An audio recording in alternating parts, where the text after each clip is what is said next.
तो हम बढ़ते हैं चैप्टर नंबर 3 की तरफ, जिसका नाम है इंट्रोडक्शन टू द इंटरनेट। और हमारे चैप्टर नंबर 3 और चैप्टर नंबर 4 और 5 ये तीनों हमारे HTML पे ही बेस्ड और रिलेटेड होने वाले हैं, तो हम पूरे में HTML पढ़ेंगे इसमें। तो अभी इस चैप्टर की बात करें तो काफी छोटा चैप्टर होने वाला है ये, और इसको मैंने 4 हिस्सों में डिवाइड किया है। तो पहला हमारा इंट्रोडक्शन टू द HTML के जानेंगे। दूसरा है हमारा भाई टैग्स, एट्रीब्यूट और बॉडी के बारे में जानेंगे, बॉडी क्या है। और तीसरा हमारा लिंक, विलिंक, अलिंक, और हमारा चौथा पार्ट है वो है 5 उमू टैग, यानी 5 छोटे छोटे से टैग, काफी इजी टैग्स हैं जो कि 2 मिनट में याद होने वाले हैं। तो अभी मैं पहले पढ़ता हूँ पहले पार्ट की तरफ, जिसका नाम है इंट्रोडक्शन टू द HTML। तो अगर हम बात करेंगे HTML है क्या, तो HTML की फुल फॉर्म है भाई हाइपर टेक्स्ट मार्कअप लैंग्वेज।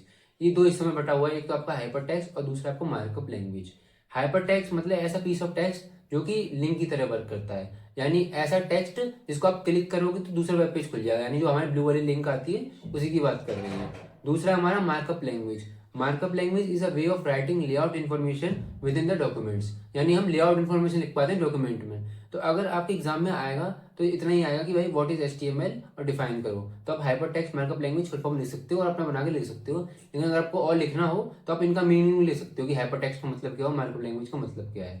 तो अगर हम बात करें कि HTML चलता कैसे, तो भाई देखो जब आप HTML कोड करोगे तो HTML कोड ब्राउजर जब उसको ओपन करेगा HTML कोड को, इसमें लिखा था browser will look for HTML code in the text then use them to change the layout, यानी वो लेआउट चेंज करेगा, लिंक क्रिएट करेगा, इमेजेस को इंसर्ट करेगा, यानी जो जो आपने इन्फॉर्मेशन दे रखी है टेक्स्ट में एट्रीब्यूट्स की हेल्प से, वो ब्राउजर रीड करेगा उसको, वैसे इंटरप्रेट करके आपको डिस्प्ले कर देगा। तो अभी कहाँ डिस्प्ले होगा, कहाँ पे शो होगा जो हमने कोड करा है इसका आउटपुट, वो शो हो सकता है आपके किसी भी फॉर एग्जाम्पल क्रोम पे शो हो सकता है, माइक्रोसॉफ्ट एज में शो हो सकता है, सफारी पे शो हो सकता है, मोजिला फायरफॉक्स पे शो हो सकता है। तो ये आउटपुट इन जगहों पे शो हो सकता है, इसके एग्जांपल दे रखे हैं, तो आप कोई से भी 3 एग्जांपल याद कर सकते हो। अगर हम हिस्ट्री ऑफ HTML की बात करें तो यार इतना ज्यादा इंपॉर्टेंट है नहीं, बट आपकी बुक में बहुत ज्यादा दे रखा था। तो आपको बस इतना याद करना है कि HTML डेवलप करी गई है टिम बर्नर्स-ली से 1991 में। और ये बेसिकली पहले जो लैंग्वेज थी, ओल्ड लैंग्वेज उससे ओरिजिनेट होकर आई थी, जिसका नाम था HTML, जिसका नाम था स्टैंडर्ड जनरलाइज मेकअप लैंग्वेज। हालांकि ये भी इंपॉर्टेंट नहीं है, वो मैं आपको आगे आगे बता दूंगा क्या है इंपॉर्टेंट है क्या नहीं, या बीच में ही बता दूंगा कहीं ना कहीं, तो उसकी आपको टेंशन नहीं लेनी, तो मैं बताऊंगा आगे। तो अभी हम पढ़ेंगे भाई टैग्स और एट्रीब्यूट्स की तरफ, जो कि हमारा दूसरा पार्ट है। तो टैग कुछ ऐसे स्पेसिफिक काइंड ऑफ कीवर्ड्स होते हैं जो कि बताते हैं कि कैसे हमारा टेक्स्ट जो या फिर हमारी इमेज है वो कैसे डिस्प्ले होनी है, कैसे फॉर्मेट होनी है। और वहीं एट्रीब्यूट है, एट्रीब्यूट उसको और अच्छी तरीके से बताता है कि भाई इसकी हाइट क्या होनी है, इसकी विड्थ क्या होनी है, कैसा दिखेगा हमारे इसमें। फॉर एग्जाम्पल अगर हमें कोई इमेज दिखानी है, ठीक है, आउटपुट में, तो हम टेक्स्ट का यूज कर लेंगे कि भाई ये इमेज हमें दिखानी है। लेकिन एट्रीब्यूट क्या करेगा, उस इमेज के बारे में और क्लियर डिस्क्रिप्शन देगा कि भाई इस इमेज की जो विड्थ है जो इतनी लंब होनी चाहिए, हाइट इतनी ज्यादा होनी चाहिए, इमेज की बैकग्राउंड में भी कुछ ये वाला कलर होना चाहिए। तो एट्रीब्यूट्स हमारा ये काम करता है, ठीक है। तो टैग और एट्रीब्यूट का यही काम है। तो अगर हम टैग की बात करें तो टैग 2 हिस्सों में डिवाइडेड है। पहला हमारा कंटेनर टैग और दूसरा हमारा एम्प्टी टैग। अच्छा एक बात और, टैग की जो हमेशा शुरुआत होगी वो हमारे एंगल ब्रैकेट से शुरुआत होती है, यानी ऐसे शुरुआत होगी और ऐसे ही क्लोज होगा हमारा टैग, ठीक है। जैसे मैं बताता हूँ, कंटेनर टैग की बात करें तो इनके पास एक ओपनिंग टैग होता है और एक क्लोजिंग टैग होता है। क्लोजिंग टैग यानी एक स्लैश होता है लास्ट में। तो बॉडी टैग आपको ओपन हुआ है और जैसे ही लास्ट में स्लैश आ गया तो बॉडी क्लोज हो गया। अभी आपको बताऊंगा प्रैक्टिकली मतलब कैसे हुआ है। और एम्प्टी टैग की बात करें वहीं पे, अगर जैसे एम्प्टी टैग में होता है आपको स्लैश नहीं होता, ओपन ही रहता है। जैसे फॉर एग्जाम्पल HR है हमारा, आपका BR है, ये कुछ ऐसे, HR मतलब हॉरिजॉन्टल लाइन, जब आप HR यूज करते हैं तो हॉरिजॉन्टल लाइन खिंच जाती है वेब पेज पे। तो इसमें आपको ऐसे स्लैश लगाने की जरूरत नहीं है कि भाई यहाँ से हमने ओपन किया HR को और यहाँ हमने HR को क्लोज कर दिया, इसकी कोई भी जरूरत नहीं है। इसका हम केवल बॉडी में यूज करते हैं या फिर और अलग अलग टैग में यूज करते हैं। तो ये हमारा डिफरेंस हो जाता है कंटेनर और एम्प्टी टैग के बीच में, कि भाई कंटेनर टैग में स्लैश होता है, एंडिंग टैग होता है, वहीं एम्प्टी टैग में स्लैश होता ही नहीं है, एंडिंग टैग होता ही नहीं है। तो ये काफी ज्यादा क्लियर डिफरेंस है हमारे टैग के बीच में। तो अब हम बढ़ेंगे भाई एट्रीब्यूट की तरफ कि एट्रीब्यूट क्या होता है। तो attributes are the extra bits of information, यानी कुछ एक्स्ट्रा इन्फॉर्मेशन है, यानी हम और अच्छे से बताते हैं ब्राउजर को कि भाई अगर ये हमारा टेक्स्ट है तो सच में कैसे दिखना चाहिए, क्या कलर आना चाहिए इसका। Attributes are always written in the opening tag, भाई ओपनिंग टैग से ही स्टार्ट होते हैं, ठीक है, हमेशा। और value of attribute should always close within double quote, double quote में ही क्लोज होती है एट्रीब्यूट की वैल्यू। डबल कोट मतलब ये आपका जो होता है इसी में ही क्लोज होती है हमेशा एट्रीब्यूट की वैल्यू। इसमें इंक्लूड होता है हेडिंग्स, पैराग्राफ, हाइपरलिंक्स, तो ये सब इंक्लूडेड होता है। सिंटैक्स की बात करें तो देखो बॉडी ओपन हुआ, बॉडी क्लोज हुआ, तो यानी ये कंटेनर टैग है जो हमने पीछे पढ़ा था। तो कंटेनर टैग के अंदर ये हम पढ़ रहे हैं बॉडी टैग। एट्रीब्यूट्स की बात करें यानी खूबियां की बात करें, यानी ऐसी चीज जो बॉडी को और अच्छे से बताता है कि ये कैसे दिखना चाहिए। तो जैसे फॉर एग्जाम्पल अगर हमें बैकग्राउंड बदलना है मान लो बॉडी का, मान लो हमें वेब पेज बनाना है और वेब पेज में भाई चाहिए कि मैं ब्लू, वेब पेज को ब्लू कर दूं, बैकग्राउंड में ब्लू लगे, तो मैं कैसे करूंगा, बैकग्राउंड का ही यूज करूंगा। The attribute is used to apply a picture as a background on the web page. Picture आप अप्लाई कर सकते हो बैकग्राउंड में जी। मान लो जैसे कि अगर आपको कोई पिक्चर लगानी है अपने वेब पेज, फॉर एग्जाम्पल आपको मान लो आप किसी रॉकेट के बारे में आप बना रहे हो वेब पेज। अब आपको चाहिए भाई कोई रॉकेट की, नासा की इमेज लाऊं भाई, नासा रॉकेट ले जा रहा है उसकी इमेज लाऊं मैं। तो आप क्या करोगे, उस इमेज को डाउनलोड करोगे, आपके कंप्यूटर में सेव हो जाएगी, उसका एक एड्रेस होगा उस इमेज का, तो वो आप एक डबल कोट में डाल दोगे कि भाई body background equal double quote NASA rocket dot JPG. इसी फॉर्मेट में होता है जेपीजी इमेज में ज़्यादातर। तो वो आपने डाल दिया डबल कोट क्लोज और आपकी बॉडी क्लोज, तो वो जो बैकग्राउंड में शो हो जाएगी आपके वेब पेज पे। तो ये काम करता है हमारा एट्रीब्यूट, ठीक है। अब आपको लग रहा है कि भाई मेरे को इमेज नहीं चाहिए, मुझे कलर चाहिए बैकग्राउंड में, तो आप क्या यूज करोगे, अब आप करोगे BG colour use. Body BG colour equals slash जो भी आपको कलर डालने हो। तो आप पढ़ते हैं टेक्स्ट का एट्रीब्यूट। तो भाई टेक्स्ट जैसे कि अगर मान लो आपको टेक्स्ट लिखते हो, प्लेन टेक्स्ट लिखते हो आपकी माय नेम इज दिस, अब आपको इसको ब्लू बनाना है, कैसा बनाना है, आपको क्या क्या स्पेसिफिकेशन ऐड करनी है, तो हम टेक्स्ट में पढ़ेंगे। तो आप देखो RGB में भी होते हैं, रेड ग्रीन ब्लू, या फिर आप हेक्साडेसिमल नोटेशन में भी ले सकते हो। इसके एट्रीब्यूट पढ़ें तो देखो बॉडी लेफ्ट मार्जिन आपका 30 दे रखा है, तो इससे क्या है टेक्स्ट जो है हमारा लीव कर देगा ब्लैंक एरिया आपके लेफ्ट साइड में। मार्जिन यानी लेफ्ट मार्जिन छोड़ दो भाई, कितना, इक्वल्स टू डबल कोट 50 दे रखा है इसके अंदर, आप 30 दे सकते हो, 20 दे सकते हो, वो उतनी स्पेस लेफ्ट साइड में छोड़ देगा। ऐसी टॉप मार्जिन है, टॉप मार्जिन में छोड़ देगा, राइट मार्जिन में छोड़ देगा। इस पूरे का मतलब यही है, ठीक है, जिस नाम से पता लगा है इसका मतलब यही है, ठीक है। तो हमारा टॉपिक आ चुका है link, I link, V link. आप किसी वेब पेज पे गए तो वो लिंक का कलर ब्लू आता है, वो इसी एट्रीब्यूट से सेट होता है। और देखो body link equals to double quote, इसके अंदर आपको वो दे रखा है हैशटैग FFF जो कोड दे रखा है, जो भी आप रख सकते हो, पर्पल आप रख सकते हो, ग्रीन, तो वैसे शो करेगा वेब पेज पे। मान लो आपने इसका कलर कर दिया पर्पल, ठीक है, लिंक का कलर, तो जैसे ही आप अपने वेब पेज को या वेबसाइट को अपना रिफ्रेश करोगे तो पर्पल कलर की लिंक आ जाएगी। अगर आप कुछ भी सेट नहीं करोगे तो ब्लू कलर की रहेगी, क्योंकि डिफॉल्ट कलर हमारा ब्लू है। अब बात करते हैं भाई विलिंक के बारे में, यानी विजिटेड लिंक, यानी जो कि विजिटेड हो चुकी है। It is used to set the colour of link that you clicked on them, यानी ऐसी लिंक जिसको आप क्लिक कर चुके हो, आप गए वेब पेज पे, आपने उस लिंक को क्लिक कर दिया तो विजिटेड लिंक हो गई, इसी को हम वी लिंक कहते हैं। और इसका कलर कैसा होगा, जैसा आप रखना चाहोगे, जिसका डिफॉल्ट कलर होता है पर्पल। इसके बाद आता है तीसरा अलिंक। अलिंक का मतलब ये है जो मोमेंटरली चेंज होता है, यानी आपने उस लिंक को दबाया, क्लिक करा, क्लिक करते समय जो चेंज होता है, इसी को हम अलिंक कहते हैं, ठीक है। ये आपका रेड में हो सकता है, ब्लू में हो सकता है, ग्रीन में हो सकता है, जिस भी कलर में आप रखना चाहो। तो लिंक, वी लिंक और अलिंक का मतलब यही था, ठीक है। लिंक यानी देखो इसमें बिल्कुल कंफ्यूज नहीं होना। लिंक का मतलब आप वो जो पहले से आपको कलर दिखेगा, अलिंक मतलब दबा क्लिक करते समय कलर दिखेगा, विलिंक मतलब विजिट करने के बाद जो कलर दिखेगा। तो तीनों का मतलब यही है, आलिंक, विलिंक और अलिंक, ठीक है, जो भी नाम है, कंफ्यूजिंग सा है थोड़ा। अब हम पढ़ते हैं भाई कुछ छोटे छोटे से टैग्स, काफ़ी इजी होने वाले हैं। तो पहला है हमारा हेडिंग टैग। हेडिंग टैग 6 हिस्सों में डिवाइडेड है आपका, H1 H2 H3 H4 H5 H6। H देखो, H1 सबसे बड़ी हेडिंग होगी, H2 से छोटी हेडिंग होगी, H3 से छोटी हेडिंग यूज करने के लिए, दिखाने के लिए यूज होगी, H4 उससे छोटी, तो ऐसे ही H6 तक जाएगा। बट इसमें अगर आपको और स्पेसिफिकेशन डालनी है, उसमें और आपको मसाला डालना है भाई, और अच्छे से दिखाना है, तो हमने अलाइन का यूज कर दिया भाई, ये नाम है, इसको लेफ्ट साइड में अलाइन कर दो, इसको राइट साइड में अलाइन कर दो। तो इस तरीके से आप अलाइन टैग का यूज कर सकते हैं इसमें। अब हम बात करते हैं HR टैग के बारे में। तो देखो HR टैग यानी horizontal line in a web page. अब मान लो आपने पूरा वेब पेज देखा, सॉरी नोटिफिकेशन थी। अब मान लो आपने पूरा वेब पेज देखा, ठीक है। अब आप चाहते हो कि भाई वेब पेज में एक स्लैश आ जाए, एक नीचे एक लाइन सी खिंच जाए, जैसे कि आप कॉपी में करते नहीं हो, कोई जैसे काफी लोग कॉपी सजाते हैं एग्जाम में कि HR टैग मतलब डिवाइड करने के लिए यूज होता है, और वेब पेज को क्लीन बनाने के लिए यूज होता है हमारा। अब HR टैग के अंदर एट्रीब्यूट्स आते हैं। पहला आता है हमारा अलाइन। तो अलाइन जो एट्रीब्यूट है वो क्या बताता है कि भाई जो हमने लाइन जो हमने खींची है, ये लेफ्ट साइड में आएगी, राइट साइड में थोड़ा शिफ्ट होगी, ठीक है, या फिर जस्टिफाइड रहेगी, या फिर सेंटर में रहेगी। तीसरा आपका साइज, साइज बताएगा कि भाई या तो परसेंटेज में आ सकता है, या फिर पिक्सल्स में आ सकता है, PX यानी पिक्सल्स में आ सकता है, परसेंटेज में आ सकता है। तो ये आपके हाइट बताएगा आपका कि भाई क्या हाइट रहने वाली है आपकी जो लाइन की। विड्थ आपकी कितनी चौड़ाई रहने वाली है भाई आपकी हॉरिजॉन्टल लाइन की। और फिर हमारा कलर, कलर चेंज कैसे होगा भाई, HR का वो कलर चेंज करना है, ब्लू ग्रीन व्हाइट उस लाइन का, तो वो भी आप अपने हिसाब से कर सकते हैं। ये हमारा एट्रीब्यूट्स में ना हेल्प करेगा। तो हम पढ़ेंगे BR टैग के बारे में, जिसका मतलब ब्रेक लाइन, नाम से पता लग रहा है। तो ब्रेक लाइन का मतलब देखो सिंपल सिंपल बहुत सीधा सा मतलब है। आपने कोई पैराग्राफ लिखा, अब आप चाहते हो अपने मन मुताबिक कि भाई इस लाइन के बाद ब्रेक आ जाए और फिर नीचे से कंटिन्यू। जैसे कि my name is Rahul, I study class 10th, तो my name is Rahul, BR tag, फिर आई स्टडी क्लास 10th। तो वो अब आपको तो लग रहा है कि भाई ये क्या BR लगा दिया, वो सीधी सीधी लाइन लिख दी मैंने, बट कंप्यूटर को समझ जाएगा भाई इसने BR यूज किया है, तो माय नेम इज राहुल के बाद ही ये नेक्स्ट लाइन शुरू करनी है कि ही स्टडी इन क्लास 10th। तो वो यूज होता है हमारे B R tag. Centre tag का बात करें तो भाई सेंटर टैग का हमने जो टेक्स्ट लिखा है कुछ भी है वो सेंटर में यूज करने के लिए काम आएगा, ये सेंटर में लाने के लिए काम आएगा। अब भाई फिर बात करते हैं कमेंट इन HTML की। काफी लोगों को कमेंट जो टैग है वो अनयूजफुल लगता होगा, पर सबसे ज्यादा यूजफुल टैग यही है। क्योंकि देखो पहले आप सिंटेक्स देख लो इसका, और सिंटेक्स के अंदर जो भी आप लिखोगे वो आपका कमेंट की इस पे आ जाएगा। कमेंट यानी आपका वो ब्राउजर शो नहीं करेगा उस चीज को। फॉर एग्जांपल आपने कमेंट टैग के अंदर लिखा कि भाई ये जो पूरा कोड है ये इसके लिए यूज होता है ना, तो वो उस चीज को ब्राउजर पे शो नहीं करेगा, बट वो आपको कोडिंग में शो होगा, कोड में शो होगा वो। अब ये इसका यूज क्यों होता है, इसका मेन पर्पस क्या है कि मान लो आपने बहुत बड़ा बड़ा कोड लिखा, आपने एप्लीकेशन डिजाइन करी, वेबसाइट डिजाइन करी, बहुत बड़ा कोड लिखा, अब वापस से आपको समझ नहीं आ रहा कि भाई ये कोड मैंने क्या लिख दिया, ठीक है, तो वो क्यों समझ नहीं आ रहा, क्योंकि आपने कमेंट टैग यूज नहीं किया।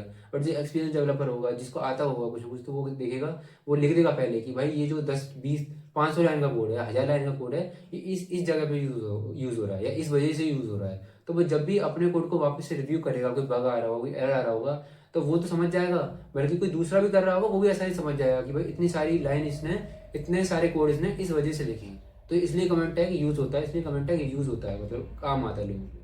तो अब आपका चैप्टर नंबर 3 होता है पूरा का पूरा खत्म। इस चैप्टर नंबर 3 काफी छोटा था, इसमें पूरा यही था। अब फटाफट बढ़ते हैं लैपटॉप की तरफ। यानी हम समझते हैं तुरंत कि भाई जो जो हमने टैग पढ़े इनका कैसे यूज होना है, कैसे हम इनको और अच्छे से समझ पाएंगे। तो बिना किसी देरी के फटाफट बढ़ते हैं। तो हम आ चुके हैं अपने पीसी स्क्रीन पे, और अभी मैं आपको पढ़ाने वाला हूँ HTML चैप्टर नंबर 3 के जितने भी टैग्स हमने एट्रीब्यूट्स पढ़े थे वही सारे मैं आपको इंट्रोड्यूस करने वाला हूँ, वही सारे आपको बताने वाला हूँ। और ये मैं सोच के बना रहा हूँ ये वीडियो, मतलब ये जो पार्ट है सोच के कि आपको बिल्कुल भी HTML नहीं आता, ठीक है, तो मैं बिल्कुल बेसिक से स्टार्ट करा रहा हूँ। लेकिन अगर आपको थोड़ा बहुत HTML आता है तो आप आगे स्किप कर सकते हो, ठीक है। तो देखते हैं, अभी हम पहले हम जानते हैं HTML का स्ट्रक्चर, कि HTML कैसे, स्ट्रक्चर क्या है उसका। स्ट्रक्चर होता है, ये आपको पूरा याद करना पड़ता है, एक तरीके से कोड होता है, उसको पूरा याद करना पड़ेगा आपको। तो सबसे पहले हम HTML की स्टार्ट करते हैं शुरुआत। तो HTML ये हो गया हमारा स्टार्ट, ठीक है। फिर हम स्टार्ट करेंगे हेडिंग का, HEAD। फिर टाइटल, टाइटल के अंदर हम उसका नाम लिखेंगे कि भाई पेज टाइटल है, कोई भी टाइटल लिख सकते हो आप, ठीक है। अब टाइटल शो होगा उसके ऊपर, वेबसाइट के ऊपर, कि भाई ये वेबसाइट का टाइटल है। फिर हम हेड क्लोज करेंगे, फिर बॉडी स्टार्ट होगी, फिर बॉडी क्लोज होगी, and at the last HTML अपना क्लोज हो जाएगा एकदम, ठीक है। ये ऊपर है जो आपका डॉक टाइप HTML लिखा है, ये आपको लिखने की जरूरत है नहीं, आप लिखना चाहो तो लिख सकते हो, वरना ये जो है ये आपका बेसिक स्ट्रक्चर है, ये आपको याद करना पड़ेगा शुरू से ही। तो अब इसके हम बॉडी के अंदर हमें जो भी करना है, जो भी टैग सीखने हैं, वो हम इसके अंदर सीखेंगे, ठीक है। तो फिलहाल एक काम करते हैं, इसको रन करके देखते हैं और देखते हैं कुछ आता है नहीं आता। तो आप देख सकते हो कुछ भी रिजल्ट नहीं आ रहा, क्योंकि अभी हमने बॉडी के अंदर कुछ भी नहीं लिखा, बस हमने खाली पेज टाइटल लिख लिया है। तो H1 H2 H3 H4 H5 H6 तक हमारे टैग थे जितने भी थे, ठीक है। तो H1, एक सेकेंड कैप्स लॉक लग गया होगा, H1। अब यहाँ से स्टार्ट करेंगे, तो H1 में क्या आएगा अपना, for example hello, hello my name name is Rahul, ठीक है। तो अब आ चुका माय नेम इज राहुल, और H1 को हम कर देंगे क्लोज बिल्कुल। अब इसको रन करके देखेंगे, तो देखो आ गया नहीं आ गया, hello my name is Rahul. तो बिल्कुल जूम आउट होके आया है, मतलब एकदम बड़ा बड़ा अक्षरों में आया है, वो ऐसे लेटर्स में इसलिए आया क्योंकि हमने यहाँ पे H1 टैग्स का यूज किया। अब ऐसे ही हम यहाँ पे H2 टैग का यूज करेंगे, H2 hello my name is Preeti, कोई भी नाम हो सकता है आपका, ठीक है। अब इसको रन करेंगे तो इससे थोड़ा छोटा आया, तो ऐसे हम H1 H2 H6 तक ले जाएंगे, और वो ऐसे ही छोटा छोटा होते जाएगा। अब हम H1 से H6 आ चुके हैं, अब हम इसको रन करेंगे, तो देखो इसमें क्या आ रहा है, hello my name is Rahul, hello my name is Preeti Preeti Preeti. तो पूरा का पूरा आप देखो तो एकदम असेंडिंग ऑर्डर की तरह लग रहा है, जैसे हम डॉक्टर के पास चश्मा बनवाने जाते हैं तो एकदम देखते नहीं है कि भाई आंखों का टेस्ट होता है, तो बिल्कुल वैसे ही सारे टेक्स्ट आ रहे हैं। तो ये यही है कि H1 सबसे बड़ा साइज होगा, H2 उससे छोटा, H3 उससे छोटा, H4 उससे छोटा, और H6 सबसे छोटा। तो ये है हमारा हेडिंग टैग। अब हेडिंग टैग के अगर हम आगे देखें, तो इसके आगे हम करेंगे HR टैग, ठीक है। तो HR टैग क्या होता है कि HR टैग एक हॉरिजॉन्टल लाइन करता है, हमारे ब्रेक करता है बीच में, जैसे मैं आपको दिखाया दूँ। P टैग का यूज करता हूँ पैराग्राफ टैग का, ये टैग फोर्थ चैप्टर में है, ठीक है। अब P टैग में आप पैराग्राफ लिख सकते हो, जैसे कि हेलो, है ना, my name is Rahul and I study in class 10, ठीक है। आई स्टडी इन क्लास 10, तो सिंपल सा है। अब पैराग्राफ में क्लोज कर दिया, ठीक है, पैराग्राफ क्लोज कर दिया। अच्छा एक बात और आपको बता दूं मैं, अब जैसे कि देखना ये HTML ओपन है और यहाँ HTML क्लोज है, हमें पता कैसे लगा क्लोज है, क्योंकि यहाँ पे अपना ये स्लैश है, देखो ये स्लैश, इसका मतलब होता है क्लोजिंग, मतलब इसका मतलब यहाँ से ओपन हो गया है और यहाँ से क्लोज हो गया है। ऐसे पी टैग देखो, पी टैग यहाँ से ओपन है और पी टैग यहाँ से क्लोज है, तो ये क्या है अपना container tag. Container tag opening भी होता है, कंटेनर टैग में क्लोजिंग भी होता है। ऐसे अगर इसमें हम देखें HTML में ओपनिंग था और यहाँ पे HTML में क्लोजिंग है, कंटेनर टैग है। बॉडी भी अपनी कंटेनर टैग है, तो जहाँ भी ओपनिंग और क्लोजिंग होता है उसमें कंटेनर टैग होते हैं। और क्लोजिंग कैसे पता लगेगा, वहाँ पे स्लैश होगा। अब जो हम टैग सीखने जा रहे हैं वो हमारा एम्प्टी टैग है, क्योंकि इसमें बिल्कुल भी क्लोजिंग नहीं है। अब मैं चाह रहा हूँ कि यार मैंने लिख तो दिया है, बट मुझे, मैं पहले इसको रन करता हूँ, देखिए। First of all I will run. तो देखो ऐसा आ रहा है टेक्स्ट अपना, hello my name is Rahul, I study in class 10th और हेलो करके, ठीक है, कुछ भी आप लिख सकते हो। अब मुझे चाहिए कि यार मजा सा नहीं आ रहा, यहाँ पे बीच में लाइन आ जाए कुछ, है ना, तो थोड़ा क्लियर लगेगा। तो अब मैं यहाँ पे मैं HR कर दूंगा, जिसका मतलब है एम्प्टी टैग। एक सेकंड में गलत जगह तो नहीं कर दी, नहीं सही जगह का। हाँ, तो अब मैं इसको रन करके देखता हूँ, तो यहाँ पे देख सकते हैं, यहाँ पे एक क्लियर लाइन आ चुकी है। इसी को हम HR टैग कहते हैं, हॉरिजॉन्टल रूल, एकदम लाइन। ठीक है। अच्छा एक बात और, अब हम इसमें एट्रीब्यूट्स ऐड करेंगे, इसमें अब हम स्पेसिफिकेशन ऐड करेंगे, इसके गुण ऐड करेंगे इसमें, मतलब क्या क्या हम ऐड कर सकते हैं सुंदर बनाने के लिए इसको। तो सबसे पहले हमने पढ़ा था भाई अलाइन, ठीक है, इसको हम अलाइन कर देंगे सेंटर में, ठीक है। डबल कोट में आएगा हमेशा।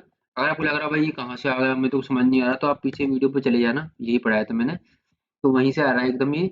अब ये बिल्कुल सेंटर में अलाइन हो चुका है ना, लेफ्ट में सेम जितना गैप है उतना ही राइट में। अब देखो दूसरा टैग यूज करता हूँ मैं आपको, जो कि अपना नो शेड, ठीक है, नो शेड। अच्छा मैं एक सेकंड काम करता हूँ ना, पहले वाला एट्रीब्यूट हटा देता हूँ, जिससे वो कंफ्यूजन ना हो। नो शेड यूज करा हमने, और नो शेड को इसके अंदर, सॉरी इसके अंदर रख दिया, ठीक है। तो अब जब हम इसको रन करेंगे, तो एकदम देख सकते हो आप, लाइन का कलर एकदम बदल गया। एक सेकंड मैं आपको दिखाता हूँ आपको, अभी देखना, Ctrl+C और इसको हटा दिया मैंने। अब रन करके देखना, लाइन का कलर एकदम फीका पड़ गया, ठीक है। तो जैसे ही मैं यहाँ पे अपना वापस से नो सेट करूंगा और रन करूंगा, तो लाइन का कलर वापस से इतना अच्छा सा आ गया, एकदम बड़ा बड़ा सा। तो ये है नो सेट का कमाल, ठीक। अब हम सीखेंगे भाई साइज एट्रीब्यूट। और साइज में क्या होता है, इसका साइज बढ़ जाता है। साइज यूज करा, साइज हमेशा परसेंटेज में करते हैं, जैसा मैंने आपको पहले बताया था। तो अब मैं करता हूँ 20 और ये परसेंटेज। तो अब हम देखते हैं भाई साइज का क्या हुआ, देखो ये देखो साइज बढ़ा नहीं बढ़ा, साफ दिख रहा होगा आपको, ये साइज बढ़ चुका है यहाँ से, देखो ये पूरा बढ़ चुका है। अब मैं ऐसे ही इसको भाई कर दूंगा 40, इसकी हाइट और बढ़ जाएगी, 40 बढ़ गई, ठीक है। अब मुझे लग रहा है कि यार ये ना काफी फीका फीका सा है, मतलब मेरे को दिख नहीं रहा इसमें अच्छे से। तो वही वाला काम है, नो शेड यूज कर लो, नो शेड, ठीक है। और नो शेड यहाँ पे यूज कर लिया, एंड देन वापस से रन कर दिया, नो शेड हो गया। देख रहे हो आप, कोई भी शेड शेड नहीं है इसमें। अच्छा एक बात और, अगर आपको कंफ्यूजन हो रहा हो कि भैया आपने दो एट्रीब्यूट यूज कर दिए, दो से तीन से ज्यादा आप एट्रीब्यूट यूज कर दिए एक ही टैग के अंदर, तो आप आराम से कर सकते हो, ये कोई दिक्कत की बात नहीं है। आप 4 करो 5 करो एक ही टैग के अंदर। टैग के अंदर मतलब यहाँ HR टैग स्टार्ट हुआ था, यहाँ क्लोज हो रहा है, इसके अंदर आप जितने भी ये एट्रीब्यूट यूज करना चाहो उतने एट्रीब्यूट यूज कर सकते हो, ठीक है। एकदम अच्छे से समझा दिया मैंने, क्लियर हो गया होगा आई होप। तो अब विड्थ पे जाते हैं। अब विड्थ से पता करेंगे भाई कितना लंबाई होनी चाहिए, कितनी चौड़ाई होनी चाहिए। और इसमें कर देंगे भाई 200% करके देखते हैं इसमें। अब इसको हम करते हैं रन, ठीक है। तो रन में आप देखोगे ये नीचे बैरियर से आ रहा है बार सा, अब बार को ऐसे खिसकाएंगे तो देखो इसकी विड्थ बढ़ चुकी है पहले से, ठीक है। Hello I study in class 10th, और विड्थ पूरी बढ़ गई। एक सेकंड में जूम आउट कर दूं अगर आपको ना दिख रहा हो तो, ठीक है। तो अब ये देखो इसकी विड्थ पूरी बढ़ चुकी है ना, पहले से ज्यादा हो चुकी है। अब एक काम करता हूँ, मैं इसको 150 करके देखता हूँ, कि भाई हाँ 150 कर दिया, और रन करके देखता हूँ। ये देखो, अब मैं यहाँ से स्क्रॉल करूंगा और यहाँ पे खत्म, और 200 में और ज्यादा बढ़ जाता है। तो ये विड्थ का काम है अपने से, ठीक है। अब कलर की बात करें भाई, तो कलर आ जाएगा अपना रेड, रेड कलर करके देखते हैं। अब इसको रन करेंगे, रेड हो गया भाई, ठीक है। ऐसे ही अगर आपको मान लो आपका मन है भाई पर्पल कर दो, आ जाएगा आपका पर्पल कलर, किसी भी टाइप का कलर आ सकता है, ठीक है। अब भैया क्या यही तरीका है इसको करने का, नहीं, आप अपने मन से करो। अगर आपको मन हो कि भाई मेरे को विड्थ इतनी नहीं देनी, मेरे को विड्थ देनी है 200, 300, 400, खूब विड्थ दो, कोई दिक्कत की बात नहीं है। नो शेड नहीं देना, नो शेड हटा दो। आपको अलाइन सेंटर करना है, अलाइन लो, अलाइन जोड़। कोडिंग में एक बात को याद रखना हमेशा, कोडिंग में आपको कुछ भी याद करने की जरूरत नहीं, कोडिंग में बस आपको समझना है। क्योंकि मैं इसलिए ऐसा कह रहा हूँ, क्योंकि कभी कभी एग्जाम में होते हैं क्वेश्चन आ जाते हैं, कुछ और क्वेश्चन आ जाते हैं, मतलब वेब पेज बनाओ, उसका कलर ब्लू होना चाहिए, उसमें ताजमहल की फोटो होनी चाहिए, उसके बारे में डिस्क्रिप्शन लिखा आना चाहिए, इसका ये कलर इसका होगा, फिर आप कंफ्यूज हो जाते हैं कि भाई ऐसा कैसे होगा, ये वो कैसे होगा, क्योंकि आपने उसको रट रखा होता है पहले से ही। तो आपको जो रटना है वो मैं आपको बता चुका हूँ, वो आपको पूरा स्ट्रक्चर रटना है, ये पूरा स्ट्रक्चर है ना, यहाँ से लेके यहाँ तक ये रटना है। लेकिन इसका जो अंदर का जो कंटेंट है जो मैंने अभी लिखा था, इसको बिल्कुल भी याद करने की जरूरत नहीं है आपको, ये बस आपको समझने की जरूरत है। अब हम सीखेंगे लिंक, लिंक और विलिंक। मैं आपको एक चीज बता देता हूँ, जो मैंने आपको चैप्टर 3 के अंदर नहीं बताई थी, क्योंकि इसके अंदर है नहीं, चैप्टर 4 के अंदर है, बट फिर भी आप अभी सीखो तुरंत, क्योंकि फिर चैप्टर 4 में आएगी, फिर आपको कंफ्यूजन होगी, तो अभी सीख लो, 4 या 5 में आएगी। तो एक ए स्ट्रैप नाम की चीज होती है, उसमें क्या होता है कि आप अपनी लिंक लगा सकते हो अंदर, लिंक जो आप वेबसाइट की या किसी की भी लगाना चाह रहे हो। और जैसे कि मैं आपको दिखा देता हूँ एक बार, जैसे कि मैं कोई वेबसाइट चूज करता हूँ, W W dot, for example Tesla कोई वेबसाइट है .com, चूज कर लो, कोई भी चीज चूज कर सकते हो आप। ठीक है, मैं अपनी चूज कर लेता हूँ। मेरी एक वेबसाइट है, एक second, तो बहुत पहले बनाई थी, अब तो बहुत पुरानी हो चुकी है ना, तो अब पता नहीं एक्सेस हो भी या ना हो, जहाँ तक है। तो ये हो गया। अब इसको हम कर लेंगे बंद, क्लोज। ठीक है, और यहाँ हम लिखेंगे कि this this is my website. ठीक है, अब इसको हम क्लोज कर देंगे ए टैग को। ए टैग हमने ओपन करा, ए टैग हमने क्लोज करा, और इसके अंदर रख दिया दिस इज माय वेबसाइट। ठीक है, अब क्या है, इसको पहले हम रन करके देखते हैं। तो ये देखो आ गया, नहीं आ गया ब्लू कलर का दिस इज माय वेबसाइट। अब जैसे आप इसको क्लिक करोगे तो आपकी जो वेबसाइट है वो खुल जाएगी। देखो इसमें आ रहा है we can find this resource to you're looking for, यानी इसका मतलब है वो वेबसाइट को नहीं एक्सेस कर पा रहे जो आप देख रहे हो। अब फॉर एग्जाम्पल मैं एक काम करता हूँ ना, मैं इसकी जगह गूगल डाल लेता हूँ। ठीक है, तो google.com करके देखते हैं भाई। अब उसको क्लिक करते हैं, तो देखो क्योंकि इसमें नहीं खुल रहा, ऑफ कोर्स कंपाइलर में कैसे खुल जाएगी वेबसाइट है, गूगल के अंदर ही गूगल थोड़ी ना खोल देंगे हम। तो इसका मतलब ये है, देखो पहली बात इसका मतलब समझना कि भाई ये तो है, एक सेकंड, हाँ, ये तो है मेरी वेबसाइट, कि दिस इज माय वेबसाइट, ये यूजर को दिखेगा। बट ये यूजर को लिंक दिख रही है ब्लू वाली। अब जैसे ही वो क्लिक करेगा तो कहाँ जाएगा भाई, वो जाएगा लिंक के अंदर, जो इसके अंदर लिंक है कि भाई www.google.com, वो लिंक है भाई। कोई भी लिंक लगा लो आप। ठीक है, अब हमने लिंक क्रिएट कर चुके हैं, हमारी लिंक क्रिएट हो चुकी है बिल्कुल। ठीक है, रन करेंगे भाई, ये रही हमारी लिंक। अब मुझे चाहिए लिंक विलिंक अलिंक का यूज। अब मैं आपको बताऊंगा लिंक अलिंक और विलिंक कहाँ यूज होता है। ठीक है, तो अब हम पढ़ेंगे भाई लिंक अलिंक विलिंक। लिंक का देखते हैं सबसे पहले हम कि लिंक का क्या यूज होता है। तो लिंक इक्वल्स, हमने कलर सेट कर दिया भाई पर्पल। ठीक है, पर्पल सेट कर दिया हमने कलर। अच्छा एक बात और आपको बताऊं, जैसे हम लिंक पहले ही कर चुके थे, वो लिंक हमारी आई थी जिसमें वेबसाइट करके। अब हमने लिंक का कलर पर्पल सेट कर दिया, तो देखो पर्पल हो चुका हमारा कलर। ठीक है, आपको नहीं दिख रहा होगा तो मैं एक काम करता हूँ, इसका कलर मैं सेट कर देता हूँ ब्लैक में। ब्लैक में तो फिर टेक्स्ट ही होता है, ऑरेंज में कर देता हूँ। तो अब इसको रन करेंगे तो लिंक का कलर ऑरेंज सेट हो चुका है, जैसे कि आप देख पा रहे हैं अपनी स्क्रीन पे, बिल्कुल ऑरेंज सेट हो चुका है। ये आपने अभी भी कर सकते हैं आप प्रैक्टिकली। तो लिंक का ये है। अब विलिंक यानी विजिटेड लिंक, विजिट करने के बाद जो लिंक का कलर होता है वो है अपना ब्लू। ठीक है, वो ब्लू हो गया मान लो। आ लिंक यानी लिंक को क्लिक करते वक्त जो कलर होता है वो मैं ले लेता हूँ पर्पल। ठीक है, पर्पल भी ठीक है, पर्पल ही ले लेता हूँ। तो आप एक बार ध्यान से देखिएगा कि अब जैसे कि अभी ब्लू है, अब मैं क्लिक कर रहा हूँ इसको, अब जरा देखना इसका कलर अभी ऑरेंज है, और जब मैं इसको क्लिक कर देता हूँ तो इसका कलर पर्पल होना चाहिए। अभी फिलहाल इसका कलर ब्लू दिखा रहा है जहाँ तक है, बट पर्पल होना चाहिए। इसका पर्पल, देखो पर्पल कलर दिखा रहा है इसमें, देखो ध्यान से देखोगे अगर, पर्पल कलर दिखा रहा है, यानी एक एक्टिव लिंक है। अभी हमने इसको क्लिक करने वाले हैं, क्लिक कराने, अभी माउस पकड़ रखा है मैंने, तो ये पर्पल दिखा रहा है। ठीक है, और जैसे हम इसको क्लिक कर देंगे एकदम, तो ये अपनी जो हमने कलर सेट कर रखा है, जो कि विजिटेड लिंक है, वो ब्लू हो जाएगा अपना। ठीक है, जैसे हमने क्लिक करा, एक सेकंड, हाँ, क्लिक करा हमने इसको, ये ब्लू हो जाएगा बाद में अपना। ठीक है, फिलहाल तो वेब पेज खुल नहीं रहा है, पता नहीं किस कारण की वजह से, लेकिन वो ब्लू हो जाएगा। तो यही इसका यूज था पूरा, कि भाई लिंक का कलर हमने ऑरेंज सेट कर दिया पूरा, और लिंक का हमने पर्पल सेट कर दिया कि भाई एक्टिव लिंक होगा, जो यूजर क्लिक कर रहा होगा मोमेंटरली, तो कुछ सेकंड्स के लिए हमारा कलर पर्पल हो जाएगा। उसके बाद यूजर वापस अपने वेब पेज पे आएगा तो वो कलर अपना विजिटेड लिंक यानी ब्लू हो जाएगा। तो हम सीखते हैं भाई बॉडी टैग के बारे में, कि भाई बॉडी टैग में कौन कौन से एट्रीब्यूट्स आते हैं। अच्छा इससे पहले मैं एक बात बताना चाहूंगी कि अगर कुछ बच्चे सोच रहे हो कि भैया कहाँ से कर रहे हैं, क्या कर रहे हैं, कुछ समझ नहीं आ रहा, कि टैग वैग तो चलो समझ में आ रहे हैं, बट भैया कर कहाँ से रहे हैं, ये हो कहाँ से रहा है। तो मैं आपको बताऊं कि आपको बताया गया होगा कि नोटपैड पे जाओ, नोटपैड पे जाने के बाद फाइल का ऑप्शन आता है या कोई भी ऑप्शन आता है, उसमें सेव एज ऑप्शन दबाओ, और dot H T M L या डॉट एच टी एम नाम से सेव करके उसको ब्राउजर पे शो कर दो। ठीक है, आउटपुट आ जाएगा ब्राउजर पे आपका। वो तरीका भी सही है, बट मैं अपनी कन्वीनियंस के लिए इसमें ही कर रहा हूँ। फिर मेरे को नोटपैड पे जाना पड़ेगा, सेव करना होगा, वो मैं आपको समझा दूंगा बाद में कि कैसे करना है, उसका प्रोसीजर क्या है, तो वो मैं आपको पूरा बता दूंगा। बट फिलहाल मैं आपको अच्छे तरीके से समझा पाऊँ, इस वजह से मैं एक ऑनलाइन कंपाइलर यूज कर रहा हूँ। और अभी हम सीखते हैं भाई बॉडी के बारे में। तो देखो, अब भाई मेरा, मैं चाहता हूँ कि यार, मैं चाहता हूँ कि मेरा जो वेब पेज है उसके पूरे पीछे पे ब्लू कलर आ जाए, या पर्पल कलर आ जाए, ब्लैक कलर आ जाए, व्हाइट कलर आ जाए, पूरा बैकग्राउंड में पीछे वेबसाइट की। तो सबसे पहले मैं एक काम करूंगा, मैं वेबसाइट पे कुछ कंटेंट लिख देता हूँ पैराग्राफ में, कुछ भी लिख दिया, मान लो एक्स वाई जेड। ठीक है, एक्स वाई जेड ही लिख दूंगा, क्या ही लिख दिया। अब बॉडी को हम करेंगे बीजी कलर। बीजी कलर क्या होता है, बैकग्राउंड कलर। ठीक है, बीजी कलर से बैकग्राउंड कलर सेट हो जाता है, ये है रेड। ठीक, तो अब इसको करेंगे रन, तो पूरा देखो रेड हो गया, नहीं हो गया, बिल्कुल पूरा रेड हो गया, पूरा रेड, पूरा एकदम 100%। अब इसको अगर हम करेंगे कि भाई मुझे तो करना है यार ब्लू करना है, ब्लू हो जाएगा भाई देखो। ठीक है, अच्छा एक बात और, अगर आप नोटपैड पे कर रहे होंगे तो मे बी आप जब लेटर्स का नाम लिख रहे होंगे ब्लू रेड, वो काम नहीं कर रहा होगा, तो आप हेक्साडेसिमल कोड यूज कर सकते हो। अच्छा, हेक्साडेसिमल कोड कहाँ से मिलेंगे, तो डाल दो, देखो hexadecimal code for colours, enter करो। यहाँ जितने भी कलर्स हैं, जैसे ग्रीन मान लो, ये आ गया ग्रीन, इसको यहाँ से कॉपी कर लो। आपके क्रोम यूज कर रहे हो तो क्रोम में अलग तरीके से शो होगा, बाकी अगर आप कोई सा भी यूज कर रहे हो सर्च इंजन, उसमें अलग तरीके से शो होगा आपका। देखो आगे नहीं आ गया, अब इसको रन करोगे तो देखो दूसरा कलर आ गया ग्रीन टाइप का।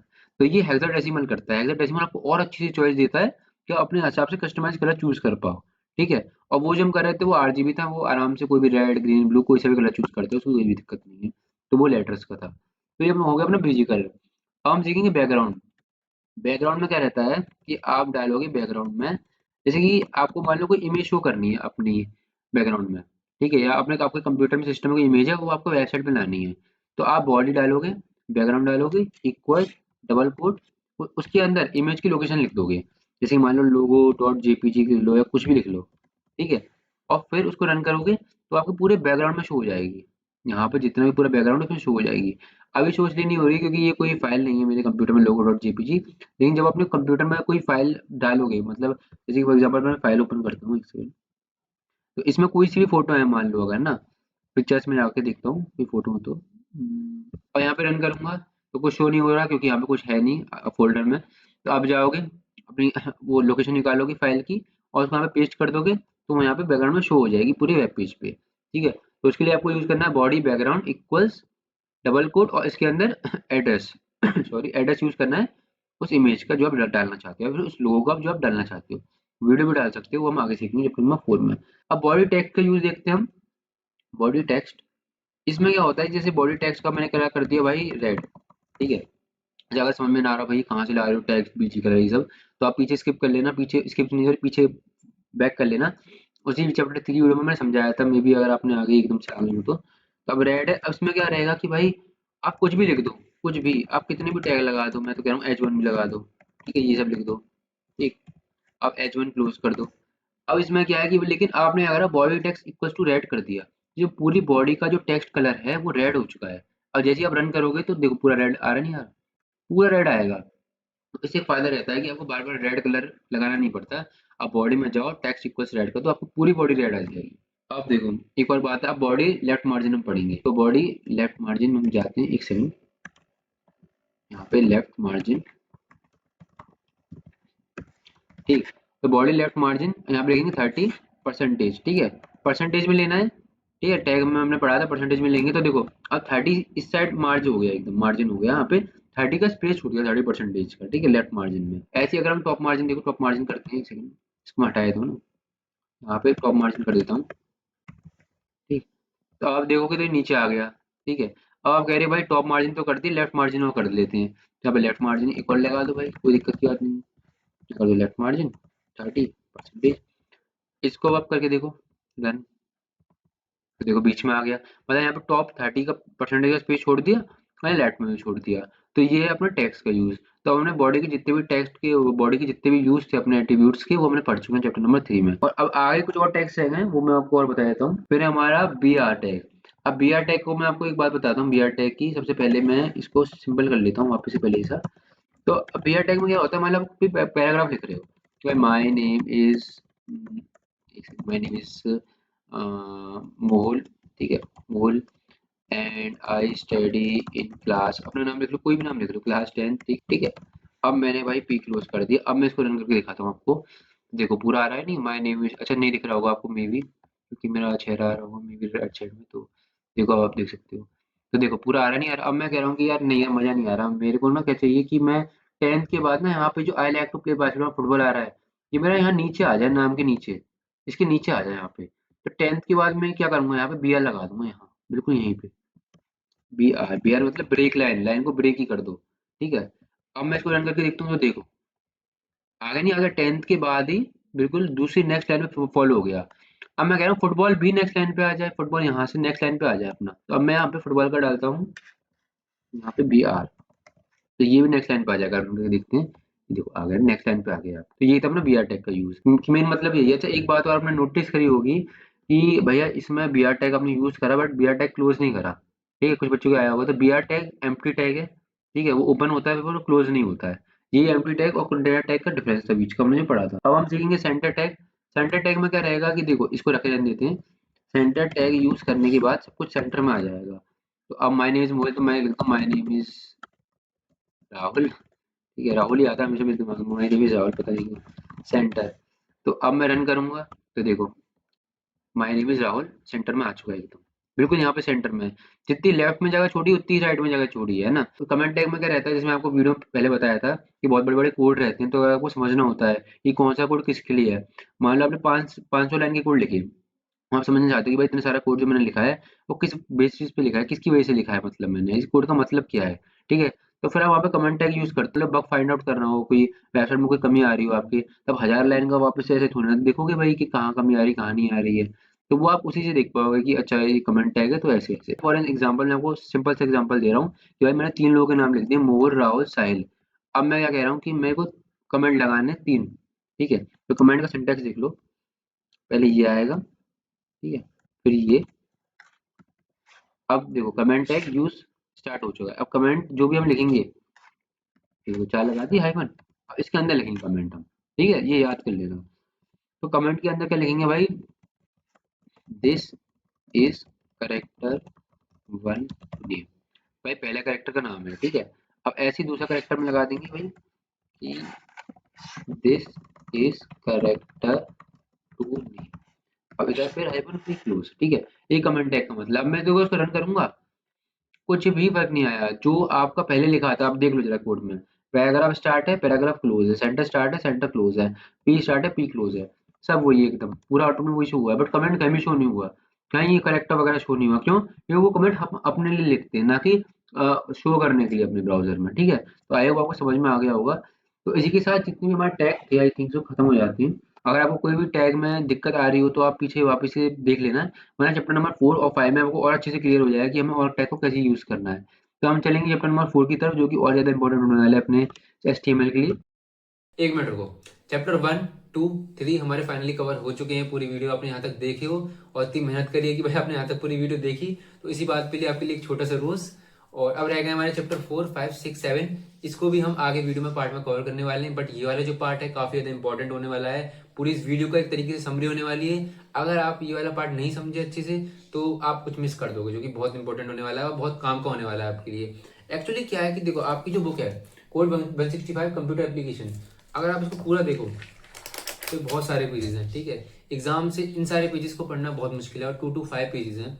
तो इस वजह से ये पूरी बुक है, मैंने ये बहुत कम शब्दों में कहूँ या फिर कम पेजेस में कहूँ कंपाइल कर दिए हैं। मतलब जितने भी नोट्स हैं हमारे चैप्टर 1 से लेकर 7 तक वो पूरे मैंने बना दिए हैं, उसकी एक पीडीएफ में समराइज कर दिया है और काफ़ी अच्छी तरीके से बनाए हैं। और इसके साथ मैंने कुछ टिप्स एंड ट्रिक्स और कुछ इमेजेस भी आप में उसमें ऐड करें, जिससे आपको पढ़ने में आसानी हो। और ये दिमाग में मैंने रख के बनाया है कि भाई अगर बोर्ड एग्जाम से 1-2 दिन पहले ही बच्चा पढ़ रहा हो तो उसको काफी आसानी से नोट्स याद हो जाए, भले उसने बुक पूरी साल बनना पड़ी हो या खोली हो। ईमेल, टीसीपी, आईपी, एसएसएच, जितने भी आपके प्रोटोकॉल हैं चैप्टर 2 के, आपने देखा होगा कितना बड़ा चैप्टर 2 है, तो काफी शॉर्ट में भी, और ऐसा भी नहीं कुछ मिस करा हो, सब कुछ इंक्लूडेड है उसमें। टीसीपी आईपी हो गया, आपका एसएसएच हो गया, कौन से इंपॉर्टेंट प्रोटोकॉल्स है, कौन से इंपॉर्टेंट क्वेश्चन आंसर्स है वो भी नोट में इंक्लूडेड है। एंड चैप्टर 3 में भी है, और चैप्टर 5 के जो टेबल्स वगैरह टैग हैं वो सारे इंक्लूडेड हैं। चैप्टर 6 के भी आपके जो स्टाइल टैग है, इंटरनल एक्सटर्नल, सब कुछ उसमें दे रखा है, सब कुछ नोट्स में इंक्लूडेड है। तो अगर आप नोट्स पढ़ के जाओगे तो आपके एग्जाम में काफी अच्छी प्रिपरेशन हो जाएगी आपके एग्जाम के लिए आने वाले। तो ये तो हो गई भाई नोट्स की बात, बट इसी के साथ यार मैंने एक बहुत अच्छी चीज करी है।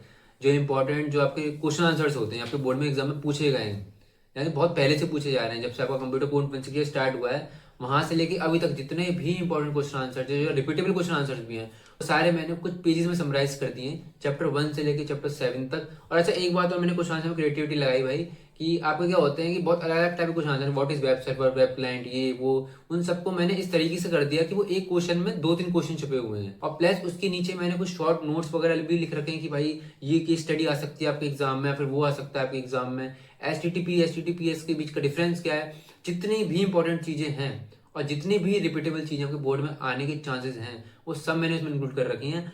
और मैं आपको बताऊं तो 90% जो आपका पेपर बनने वाला है बोर्ड का 2026 का, 2026 की बात करूं अगर मैं स्पेशली, तो वो उन क्वेश्चन आंसर से ही आएगा पूरे 90%। और बाकी के 10% की बात रही तो भाई सीबीएसई का तो मैं कुछ नहीं कर सकता, वो क्या पूछे क्या ना पूछे वो उनके हाथों में है, क्योंकि इस टाइम 2 बार बोर्ड्स एग्जाम होने हैं, तो थोड़ा कॉम्प्लेक्स हो सकता है। आपको जो कंप्यूटर एप्लीकेशन है भाई, कोई साइंस है सब्जेक्ट नहीं, कोई साइंस या मैथ सब्जेक्ट हो, तो उसमें जो भी क्वेश्चन आंसर्स लिखे हैं वही वापस से पूछे जाएंगे। इसका जो प्राइस है वो केवल मैंने 39 रुपीज रखा है। इसमें आपको नोट्स प्लस जो इंपॉर्टेंट क्वेश्चन आंसर्स है वो सारे मिल जाएंगे। एंड आई नो काफी बच्चों को क्वेश्चन आंसर्स और वो नोट्स देखने होंगे कुछ कुछ, तो जो कुछ कुछ नोट्स के जो मैंने पार्ट्स हैं वो डिस्क्रिप्शन में डाल दिए हैं फ्री में, और कुछ कुछ जो क्वेश्चन आंसर्स हैं कुछ चैप्टर्स के वो भी मैंने फ्री में डाल दिए हैं। तो गो चेक देम आउट, अगर आपको अच्छे लगते हैं तो आप परचेज कर सकते हो, एंड नहीं लगते तो कोई बात नहीं है। तो अब हम बढ़ते हैं अपने चैप्टर 4, 5, 6 की तरफ। तो लेट्स गो।